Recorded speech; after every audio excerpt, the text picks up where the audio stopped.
Welcome to Soaps.com. I'm Kristen Burt. Joining us today is Joshua Morrow from the Young and the Restless. How are you, Josh? I'm doing fantastic. Thank you so much for putting this together.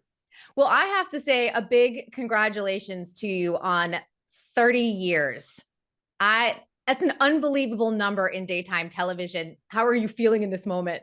It's like bananas. I really, truly, I'm not saying like I cannot believe it. I feel like I just had like my 20th, and to be told, hey, your 30th is coming up. You're like, wait, what? It just time has flown by, and I couldn't be more proud. It's an awesome achievement, and I'm just so thankful the show stuck with me for this long. Well, can you go back and recall the audition or the series of auditions for YNR? Sure. It's actually an interesting story. So I was almost on Bold and the Beautiful. I had screen tested for a role on their show. Now that process was like 3 different auditions and callbacks. Then I had to read for the producers, and then it was a all-day screen test. I mean, like all day long. And I didn't get it. They ended up going with this other dude. So I just assumed, and that was really, I mean, that was my 3rd audition that I'd ever had in my life. I assumed that that's sort of how the process was. I ended up not getting that role, and they're like, "Hey, this one didn't work out, but we think you'd be great on Young and the Restless." And I was like, "Awesome, man." So I assumed I'd go back to that whole process, but I went right back into producers. Literally, my read was with Bill Bell and Ed Scott in their corner office with Heather Tom, and that was it. I read one time, and then Ed Scott looks at me and goes, "You got the job, kid." And I was like seriously, it was literally that fast. So it was like crazy. It's just because they knew who I was from getting so close to B&B, but they'd been looking for the role and they were deep in their process. I came in, and I guess I was very fortunate to be the guy.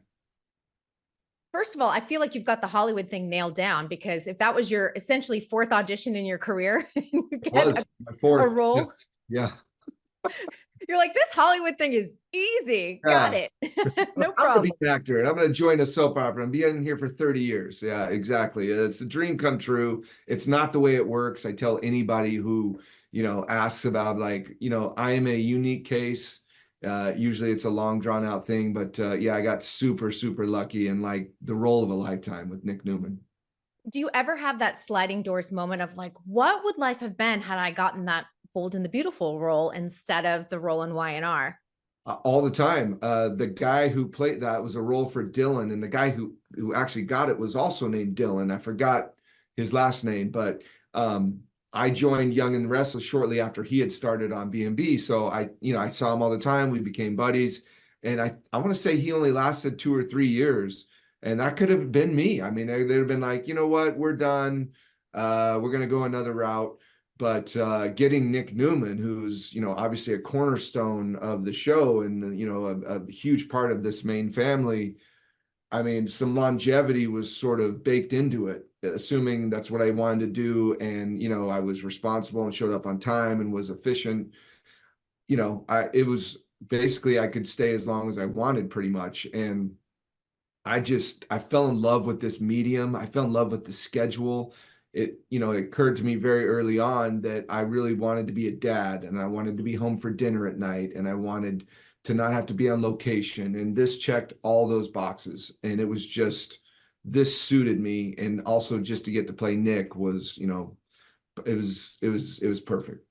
I love that you share sort of the personal aspect of getting the job, because I think a lot of people just assume, like, I'm going to use this as a stepping stone for a primetime show or a big movie career. And there is something about getting a daytime show, staying a long time, and having that work-life balance that everyone talks about achieving, but doesn't always achieve.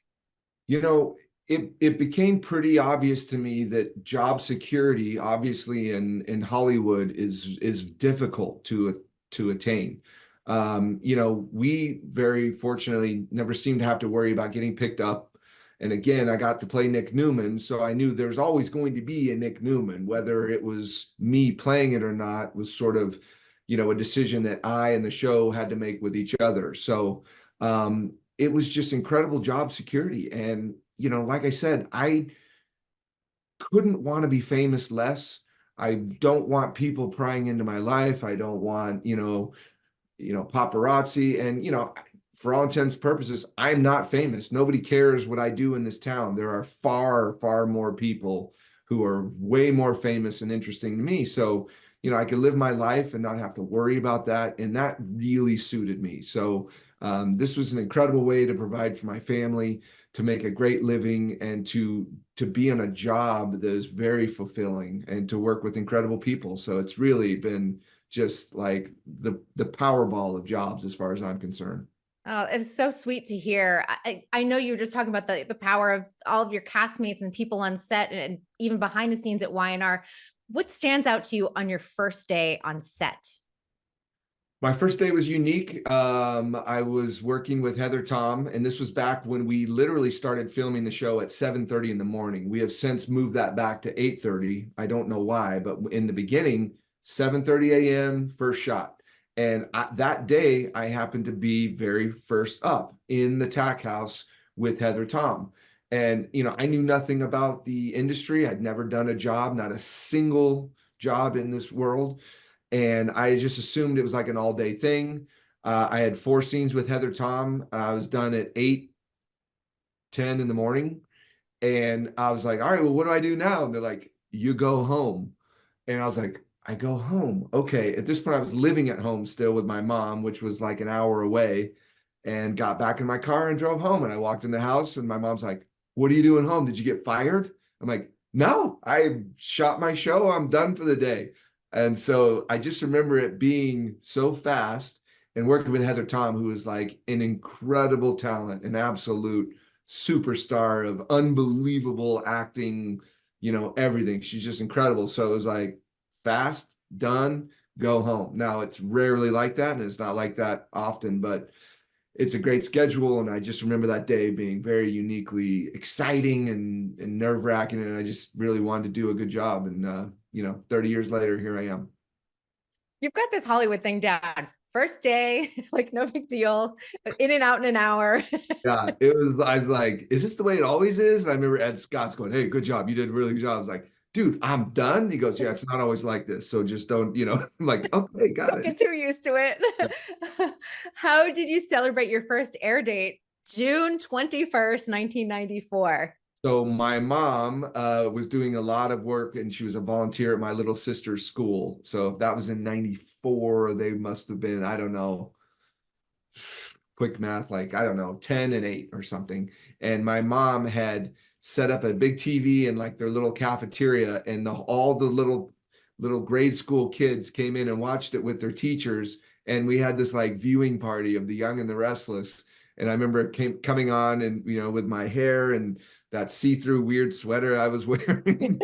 And everyone's like clapping, and none of the kids know what's going on in a soap opera, but they're just excited to see that I'm there, because I love to play with all the kids on like their recesses and stuff, because my mom was very involved in the school. But yeah, she just had like a watch party at my little sister's school, and it was a pretty special day.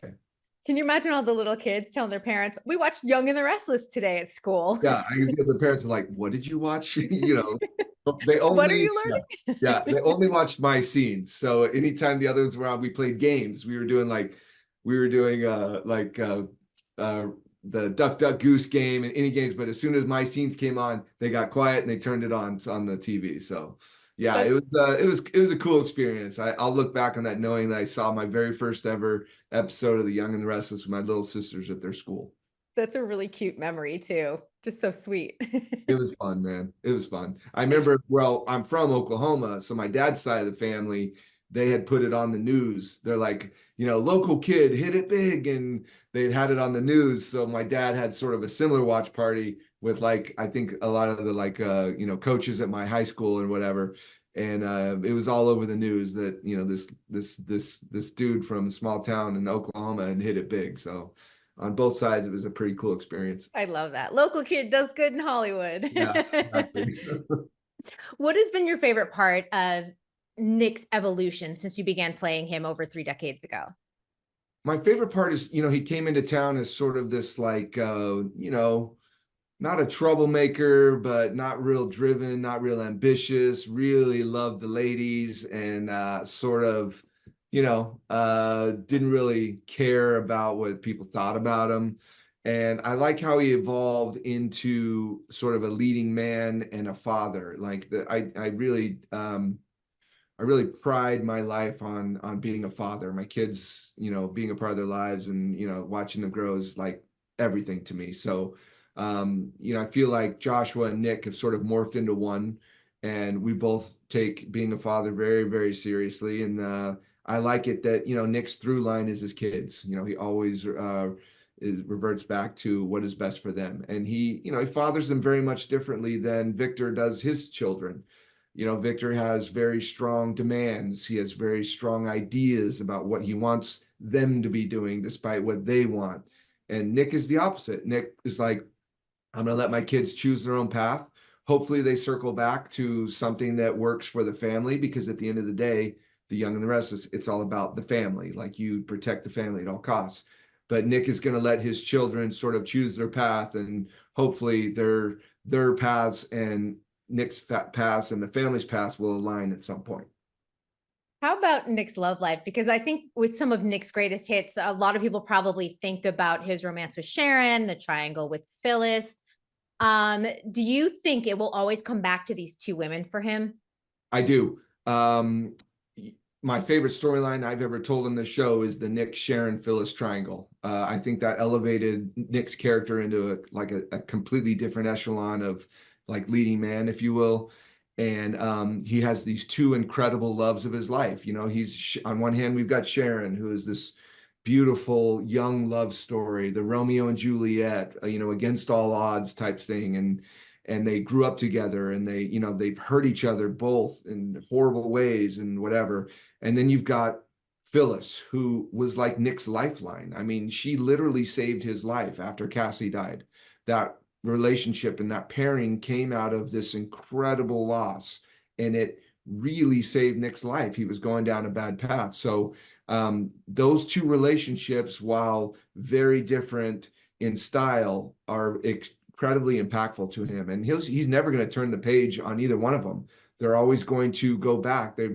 They've got too much history. They've got too much love for each other, and it's a different kind of love, but it's love on both sides. So that triangle is very special to me. I love those two women. Obviously, I'm very blessed to work with Sharon Case and Michelle Stafford. They're just awesome talents and really good friends of mine. And like I said, they're the Schick fans and the Fick fans, they're very loyal to their pairing, and they're sort of at each other's throats at each other's times, but they know that at some point Nick will journey his way back to one of them. It just depends on sort of what the show wants, but it'll never go away. In hoping not to upset the Schick and the Fick fans, do you think that Nick has a better chance of making it work long term with one versus the other? I don't know, because they're so different. Nick and Phyllis are very electric and combative, and I think their love sort of has a shelf life for a period of time. Whereas Nick sort of with Sharon is very controlling. They grew up together. And frankly, they're very different people now than they were when they were kids. I mean, they literally fell in love when they were kids. So, they often get compared to Victor and Nikki, but I think the main difference between them is that Victor and Nikki didn't have a Phyllis, but Nick and Sharon does have a Phyllis. So that's always going to be a problem for that pairing. So, I don't know which one I think has more staying power, but I just know they're very different love stories. And anytime the show wants, they can go back and tell it. And it's always effective. Yeah, it always feels fresh, even though we're revisiting a romance Yes, with them. exactly. I know you touched upon Nick and business and his father. Nick never seems really driven in business, but he always gets sort of sucked back into it. Do you think that there is anything you would rather see Nick doing? What is his actual passion in life? I think Nick's passion in life is to keep the peace in his family. So I like it that he's involved in the family business, but I like it for very different reasons. He wants to protect his sister. He wants to keep the peace with his sister and brother. He wants to make sure his mom is taken care of, and he wants to try and calm his dad down. I always love the scenes where the family dynamic is in place because he's like, it's like he never really picks a side. He just wants to sort of play devil's advocate with all of them and be like, okay, I see what you're saying, but how about this? And he's not trying to coax them in one way or the other. He just is trying to calm everything down. He wants everyone to get along. He wants what's best for the family. And I think he thinks he knows what is always best for the family, despite his family's very strong opinions about other things. So I love Nick's role in the family as sort of the keeper of the peace, and he just wants everyone to get along and have a good time. So Nick's views on business, to your point, he's not like an aspiring, demanding, domineering businessman. He's only doing it to protect his family's best interests, and I like that. I mean, I always play that the second he's out of the office, he undoes the tie. Like he's never really fully committed to that lifestyle, and he's only begrudgingly doing it just to make sure his family is safe and protected. He is clocking out at 5 o'clock. I mean, he's never working late. He's always thinking about his next lunch or his next golf match. He just wants to make sure his sister's protected and his dad isn't acting crazy. And he's got to keep an eye on Adam because he's unpredictable. So I really like Nick's role in the family as sort of the, like, it's not the grown up in the room. It's just the dude that is just like, all right, you guys all act crazy, and then I'm gonna clean it up and I'll take care of everything for you. I got you, everyone. Yeah, which is me. The show's really allowed Nick and Joshua to be one at this point. I really don't feel like I'm acting. So Well, that's nice. It feels natural though. You're like, oh, I understand this scene completely. I can do this. yeah, I take the scenes and then I memorize about 80% of it. And then I add about 20% Joshua to everything, and they seem to like it. So Whatever works, right? yeah, For 30 years, we know this is working. it's been working. Yeah. Laura Lee told us recently that she loved the random little makeout session that Christine and Nick had. Would you like to see Nick be a little bit more messy and possibly unpredictable?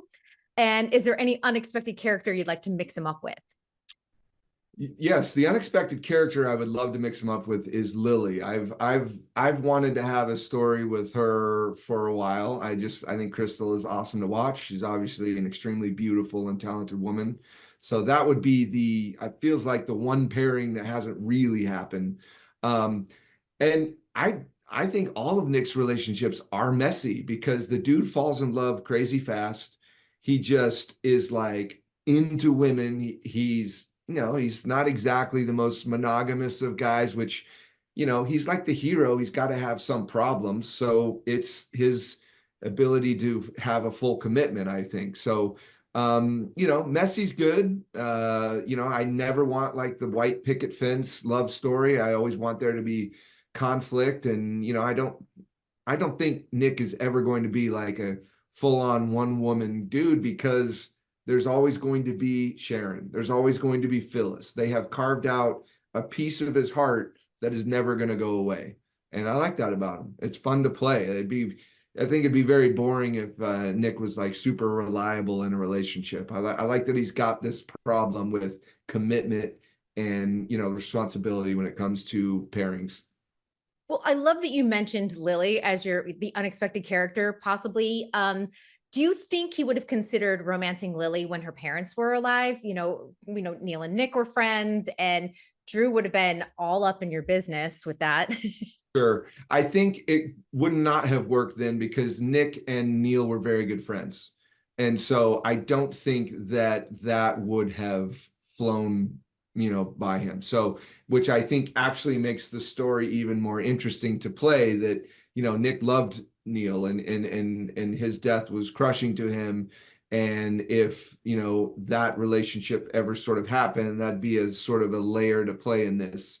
But yeah, and obviously Drusilla, everything she ever did was spicy and fun. So yeah, I don't know if I think it would have worked then, but I think they're at an age now where I do think it would work. And obviously, I would love the opportunity to work with Crystal. I think she's awesome. What makes them a good match? Um, Or not a good match? that's a good question. I don't know, but you know, she's beautiful. Nick loves beautiful women, so that to me would be the draw. I think Nick would be very attracted to her. I remember there was an awesome scene where it was when Nick had the bar, and it was, I don't work with Crystal very much. In 30 years, it's sort of shocking, but we're at a bar and she had just gotten out of a breakup or something, and she was having a drink at the bar, and she's like, you know, I'm just tired of being, you know, the girl that everybody can count on or something. She goes, I should just, I don't know, just kiss you right now or something along those lines. And Nick was like taken aback by it because he was like, wait, what? And I think that's exactly what he's like, wait, what are you talking about? You know? And she's like, I mean, I'm just kidding. But I just liked that moment. And that's sort of what I think back to when I think of it. I get this question a lot. It's like, I think it's time for Nick and Lily to have, you know, but I don't know how the fans would think about it, because you know, the Schick people are very passionate. If Nick is not with Schick, the Schick people hate Nick. I mean, they're like furious with him. The Fick people, they always like Nick, but they just think, oh, Nick's just wasting his time until he comes back to Phyllis. So they're just two very passionate, committed groups, and I don't want to make anyone mad. So, you know, I just sort of do my job and do what they tell me to do. Play the peacemaker. I just want to keep the peace. I had that line. I added that line the other day. I'm like, I'm the keep the peace guy. I love that because it works so perfectly. I love how we're like full circle back. What's the storyline that you've never gotten to play that you're hoping that will still come up at some point? Ooh, storyline I've never gotten to play. I'll tell you the story. Here's what it is. I get asked this a lot too, and I never have a great answer. Now I have it. Sometimes Y&R and B&B have a crossover. I've seen it a few times. What I want to do is I want to have a triangle involved in a cross show pairing. That's what I think would be interesting. I don't know how it would work from a structure type of thing, but I think it'd be pretty awesome if we connected the two shows with a pairing that was messy and in a triangle. So obviously my choice for that would be Jackie. I think she's a very beautiful woman, obviously very, very talented, and what man wouldn't want to work with her? So that's the storyline that I want to tell. I love that. We have thrown it out to the universe. Now we just need some writers to come together and make it all happen. I literally don't know how it would work, just with the details, but I think it would be very interesting. So that's the story I've always wanted to tell. All right, and spice that up because now you've got another, 30 years ahead of you? Well, we'll we'll see. I'm 50 now, so I'm like, oof, I don't know. You could do it to 80. Oh my God. I don't know. We'll see. They can bring you up for holidays at 80, you know what I mean? Like Sure. Thanksgiving episodes, Christmas episodes. You can make those cameos if you don't want to work at that age. I'm not going to say no to anything. That is always a good thing. Yeah, because that's what's landed you here 30 years later, 94 to 2024. There you go. Well, congratulations. It was a delight talking with you today. Thank you so much for having me. We appreciate all the support from, everyone who watches the show, and obviously people who talk about it and promote it. So we're incredibly grateful to our fans and to people like you. So thank you so much.